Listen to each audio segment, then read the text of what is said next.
രണ്ടു സഹോദരിമാരുടെ അപ്രതീക്ഷിത വേർപാടിൽ നടുങ്ങി വേങ്ങര. വെട്ടുതോട് പടിക്കത്തൊടി അലവിയുടെയും പാത്തുമ്മുവിന്റെയും 4 പെൺമക്കളിൽ ഇളയ മക്കളായ ബുഷ്രയ്ക്കും അജ്മല തസ്നിക്കുമാണ് മൂത്ത സഹോദരി സൈനബയുടെ ഊരകം കോട്ടുമലയിലെ വീട്ടിൽ ദാരുണാന്ത്യം സംഭവിച്ചത്. കഴിഞ്ഞ ദിവസം സൽക്കാരത്തിനായാണ് 6 മാസം മുമ്പ് വിവാഹിതയായ അജ്മല തസ്നി സഹോദരി ബുഷ്രയെയും കൂട്ടി കുടുംബം ഒന്നിച്ച് ഇന്നലെ രാവിലെ സൈനബയുടെ വീട്ടിലെത്തിയത്. എന്നാൽ സൽക്കാരത്തിന്റെയും ഒത്തുചേരലിന്റെയും സന്തോഷം മായും മുമ്പ് മരണം രണ്ടുപേരെ കവർന്നെടുക്കുകയായിരുന്നു. വിവാഹം ചെയ്തയച്ച വീടുകളിൽ നിന്ന് വെട്ടുതോട്ടിലെ വീട്ടിലെത്തി മാതാവ്, പിതാവ്, സഹോദരങ്ങൾ എന്നിവർക്കൊപ്പമാണ് കുടുംബം ഊരകം കോട്ടുമലയിൽ സൽക്കാരത്തിനെത്തിയത്. ഭക്ഷണം കഴിച്ച ശേഷം വൈകിട്ട് 5 മണിയോടെ വീടിനു സമീപത്ത് പുഴയിൽ കുളിക്കാനായി എല്ലാവരും പോയി.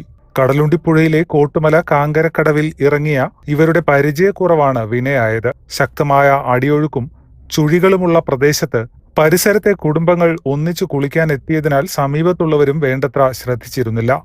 ഇവരെ വെള്ളത്തിൽ കാണാതായതിനെ തുടർന്ന് ബുഷ്രയുടെ കുട്ടികൾ ബഹളം വെച്ചതോടെ സമീപത്തുള്ള നാട്ടുകാർ ഓടിയെത്തി. സഹോദരിമാർ പുഴയിൽ അകപ്പെട്ടു പോകുകയായിരുന്നു. നാട്ടുകാർ ഓടിയെത്തി വെള്ളത്തിലിറങ്ങി മുങ്ങിയെടുത്ത ശേഷം അടിയന്തര ശുശ്രൂഷ നൽകി മലപ്പുറത്തെ ആശുപത്രിയിൽ എത്തിച്ചെങ്കിലും ഇരുവരും മരിച്ചു. അമീറാണ് ബുഷ്രയുടെ ഭർത്താവ്. മക്കൾ മുഹമ്മദ് നാഫി, റിസ മെഹറിൻ. ഫായിസ് ആണ് അജ്മല തസ്നിയുടെ ഭർത്താവ്.